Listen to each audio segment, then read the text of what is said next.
کتنی پریشانیاں جی. اب میں اس کو نام لینا بھی مناسب نہیں سمجھتا, بس آپ سمجھ گئے اتنا ہی کافی. سلام علیکم.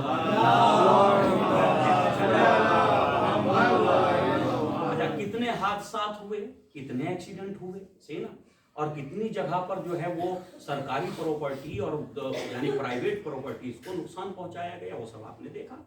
تو سوال یہ ہے کہ وہ دین ہے یا وہ رسم ہے جس پہ وہ عمل کر رہے ہیں.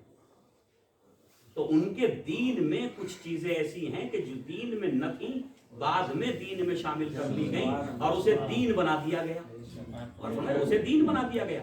تو ہمیں بھی خطرہ یہی ہے دین اسلام کے ساتھ, اور نبی کریم کو بھی یہی خطرہ تھا کہ جی میرے بعد یہ امت اس دین کے اندر اپنی خواہشات کو داخل کرے گی, لہذا جس دن دین کے اندر خواہشات داخل ہو جائیں گی پھر یہ دین ایک وبال اور مصیبت کا ذریعہ بن جائے گا, پھر انسان کی نجات کا ذریعہ نہیں رہے گا. سلام محمد والے محمد.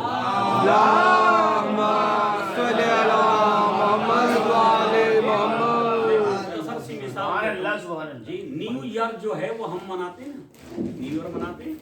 بڑے بڑے جو ہے وہ یورپ میں تو میرے خیال میں کوئی گلی کوئی محلہ ایسا نہیں ہوتا جہاں بڑے بڑے فنکشن نہ ہوتے ہوں. خوشی کا دن ہے نا جی, خوشی ہے ان کے لیے.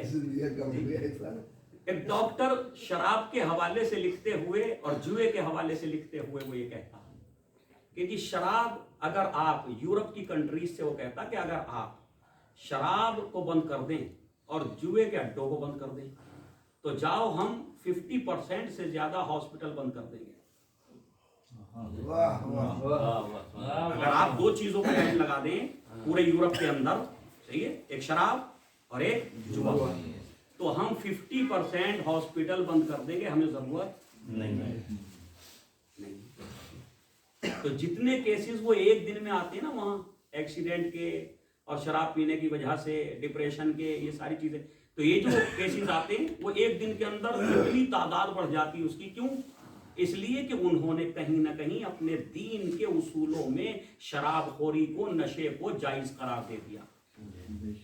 ذرا جائز قرار دے دیا نا, تو وہ دین سمجھ کے کر رہے ہیں, اسے وہ بے دینی نہیں سمجھتے. تو جب دین کے اندر اپنی خواہشات کو داخل کر دیا جاتا ہے تو وہ دین جو ہے وبال جان بن جاتا ہے. وہ دین وبال جان بن جاتا ہے. جبکہ ان کے دین میں بھی اگر حقیقی دین کو دیکھیے تو اس میں کہیں شراب کی اجازت, نشے کی اجازت نہیں تھی, کہیں زنا کی اجازت نہیں تھی, عورت کے بے پردہ رہنے کی اجازت ان کے یہاں بھی نہیں تھی, اور فرمائیے ذرا سود کی اجازت ان شریعتوں میں بھی نہیں تھی. لیکن بعد میں رسم و رواج داخل کر کے انہوں نے اسی کو, ان کے علماء نے اجازت دے دی کہ یہی دین ہے اور جو تم کر رہے ہو یہ دین ہے. تو لہذا جب علماء خاموش ہوتے چلے گئے تو آج نتیجہ یہاں پہنچا کہ جی ان کے چرچ بکنے لگے, وہ امام بارگاہوں میں تبدیل ہونے لگے یا مسجدیں بننے لگی. سبحان اللہ.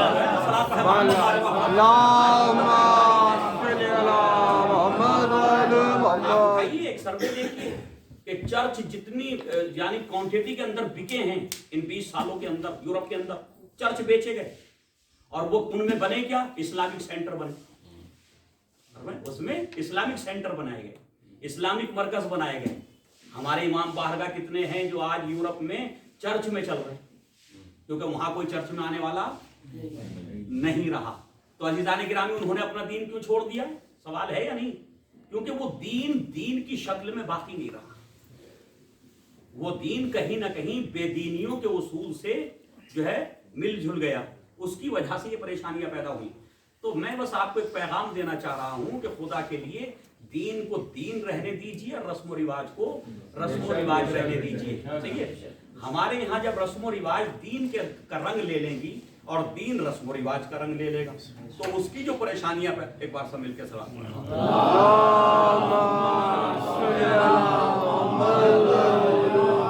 عزیزان گرامی, یہ جو مجالس ہیں, یہ مجالس, میں ہمیشہ مجالس میں یہ بات کہتا ہوں اور یہاں بھی وہ بات میں کہہ رہا ہوں کہ اگر ہم میں سے ہر ایک فرش عزائی امام حسین علیہ السلام پہ آنے والا 1 گھنٹہ ذکر ہوتا, ذکر محمد والے محمد ہوتا, سیرت طیبہ کا بیان ہوتا, آپ کی وہ حیات کے جس میں کوئی نقص نہیں ہے, کسی طرح کا کوئی عیب نہیں ہے, معصوم سیرتیں, ان معصوم سیرتوں کا بیان ہوتا. اچھا, اس پہ مومنین داد دیتے, سبحان اللہ کہتے ہیں نا, نعرے لگاتے. میں کہتا ہوں جس بات پہ آپ نے نعرہ لگایا وہ بات آپ کو پسند آئی نا, تبھی تو نعرہ لگایا. جس بات پہ آپ نے داد کی ہے اور جس بات پہ آپ نے سبحان اللہ کہی، یعنی تو پسند ہے نا آپ کو، اس کا مطلب آپ کی فطرت نے اسے قبول کیا ہے، اسے اچھا سمجھا ہے، تبھی تو آپ کی زبان سے واہ واہ کا نعرہ نکلا، تبھی تو آپ نے نعرہ حیدری لگایا۔ تو اس کا مطلب اگر اسی بات پہ، اسی فضیلت کو آپ اپنے کردار میں جگہ دے دیں، اپنے سیرت میں جگہ دے دیں، اپنی زندگی میں جگہ دے دیں، تو خدا کی قسم یہ فرش عزا پہ آنے والا مومن 10-20 سال کے اندر انسان کامل ہو جائے گا۔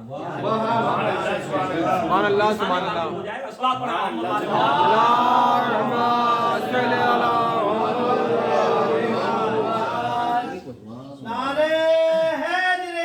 وعلی یہ انسان کامل ہو جائے گا۔ لیکن مشکل ہماری کہاں ہے کہ ہم نے اس مجلس میں اس فرش اعضا پہ آنے کے بعد ذکر محمد و آل محمد کو برائے ذکر کیا، ایسے ہی ہے نا، ذکر محمد و آل محمد کو برائے ذکر، ذکر برائے ذکر سے نا، کہ جی ہمیں یہ سمجھا دیا گیا کہ جب محمد و آل محمد کا ذکر ہوگا تو ہمیں کیا ملے گا؟ اجر و ثواب۔ اچھا آج تک سمجھ میں نہیں آیا یہ اجر و ثواب کون سے پرندے کا نام ہے؟ صحیح، یہ سمجھ میں آج تک نہیں آیا کہ اجر و ثواب ہے کیا چیز کہ اجر و ثواب ملے گا۔ عزیزان گرامی، ہماری فطرت میں خداوند عالم نے جو ہماری فطرت بنائی تھی نا، جس فطرت پہ ہمیں پیدا کیا تھا، وہ فطرت یہ ہے کہ انسان جو ہے فطرتاً فائدے سے محبت کرتا اور نقصان سے نفرت کرتا ہے نا۔ اچھا اس میں کوئی مذہب کا دخل ہے؟ کسی قوم کا دخل ہے کہ فلاں قوم کے لوگ جو ہیں وہ قبلہ فلاں قوم کے لوگ تو نقصان سے بھی محبت کرتے ہیں، ایسا ہے کیا؟ فلاں مذہب کے ماننے والے نقصان سے بھی محبت کرتے ہیں۔ تو فطرت ہے نا انسان کی کہ ہر انسان جو ہے وہ فائدے سے، مفادات سے محبت کرتا ہے اور نقصانات سے نفرت کرتا ہے، ایسی یہی فطرت ہے نا۔ تو اب اسی فطرت کے تحت خداوند عالم نے دین بھیجا، کیونکہ جب تک دین کے اصول فطرت کے مطابق نہیں ہوں گے تو فطرت کے لیے مشکل ہوگا دین کی طرف آنا، کہ فطرت تو کچھ اور کہے گی، دین کچھ اور کہے گا، تو فطرت اور دین کا ٹکراؤ جو ہے وہ انسان کو دین کی طرف نہیں آنے دے گا۔ اس لیے خداوند عالم نے دین کو فطرت انسانی کے مطابق بنایا، دین کے اصول جو ہیں وہ فطرت انسانی کے مطابق قرار دیے اور اس کے لیے ایک دائرہ قرار دیا جسے ہم شریعت کہتے ہیں۔ صلوات پڑھیں محمد والے محمد۔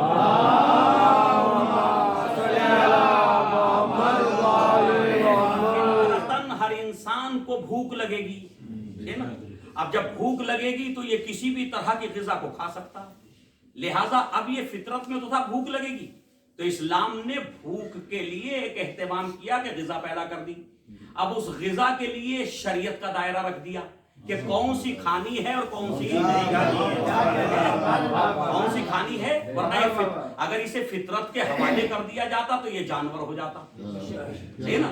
اب جانور کو آپ نے دیکھا، گائے بھینس آپ لے جائیے جنگل میں، اسے نہیں پتا ادھر بھی منہ مارتی ادھر بھی منہ مارتی، اسے نہیں پتا یہ مالک کا ہے یا میرے مالک کا ہے یا نہیں ہے۔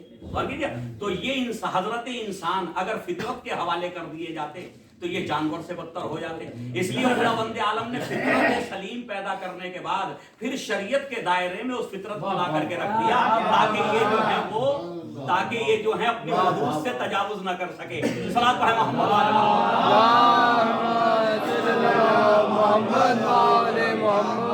عزیزان گرامی، اب اسی فطرت کے تحت کہ ہم نے تیری فطرت میں مفادات سے محبت رکھی ہے اور نقصانات سے نفرت پیدا کی ہے، اسی اس پہ ہم نے آپ کو انسان کو پیدا کیا۔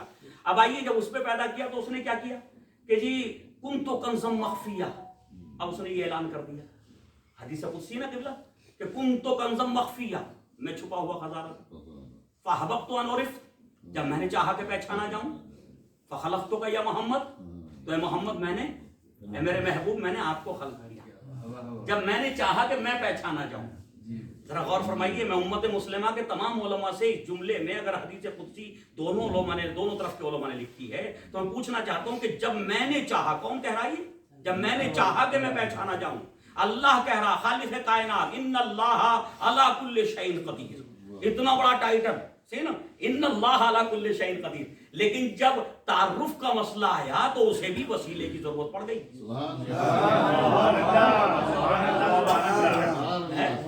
کیا کہہ رہا؟ میں نے چاہا کہ میں پہچانا جاؤں، تو خالق کائنات ہو کر کے چاہتا کہ پہچانا جائے؟ صحیح نا؟ تو خالق ہے، خود اپنے آپ کو پہچانوا دے.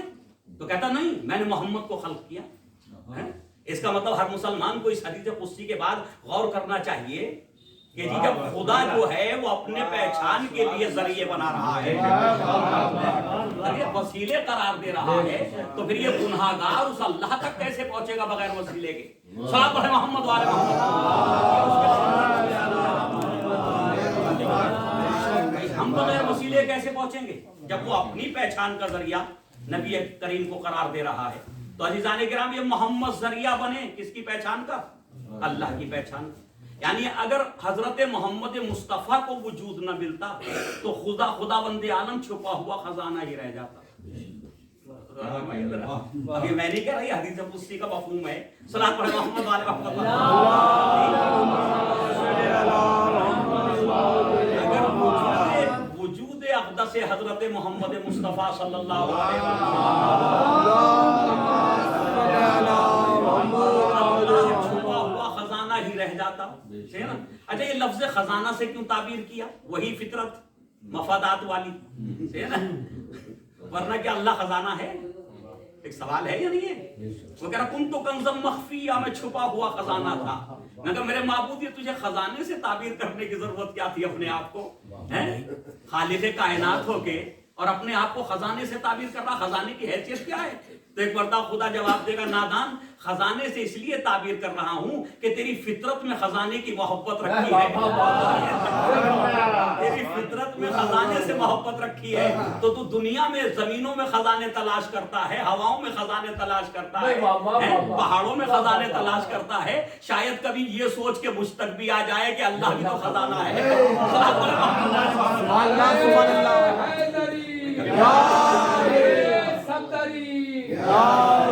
محمد علی محمد صلوات.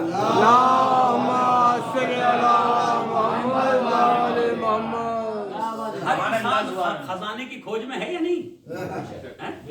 20,000 کی جاب ملی ہوئی تھی، 25 کی آفر آ گئی. سر مولانا استخارہ کر دو. کیا ہو گیا بھائی؟ اچھا خاصا روز آفس جا رہے ہو، 20 میں جا رہے تھے، نہیں جا رہے تھے، 25 میں کیوں؟ 5,000 پڑ گئے.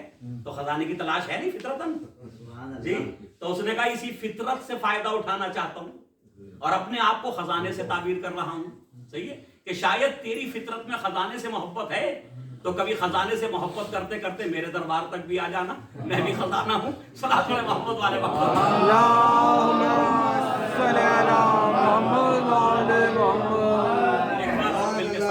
ایک بار اور مل کے صلوات پڑھیں.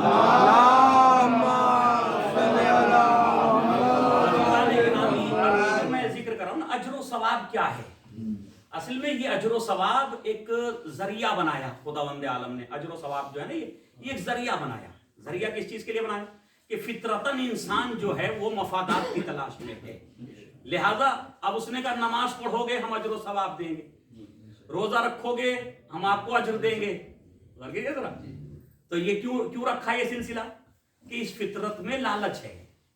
یہ بغیر لالچ کے کچھ کرتا نہیں ہے نا. تو اسے حوریں بھی دکھانی پڑی، اسے غلمان بھی دکھانے پڑے، اسے سلسبیل بھی بتانی پڑی، اسے کوثر کا بھی حوالہ دیا گیا. صحیح ہے نا. اسے شہد کی نہریں بتائی گئی. صحیح ہے کہ تاکہ یہ کسی طرح آئے تو صحیح. اب اتنے کے بعد بھی اگر کوئی نہ آئے تو اس کا مطلب اس کی فطرت مر چکی.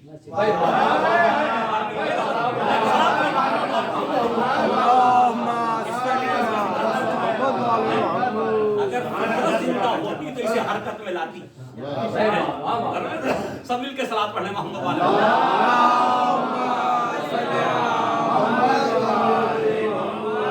تو اپنی فطرتوں کو تو زندہ رکھو. جس فطرت پہ خداوند عالم نے آپ کو خلق کیا وہ فطرت زندہ رکھو. صحیح نا. تو عزیزان گرامی اتنی چیزیں دکھائی گئیں، اتنی نعمتیں دکھائی گئیں. صحیح ہے. تو یہ 24 گھنٹے 5,000 کے لیے 5,000 بڑھ گئے، 12 گھنٹے کام کرنے کو تیار.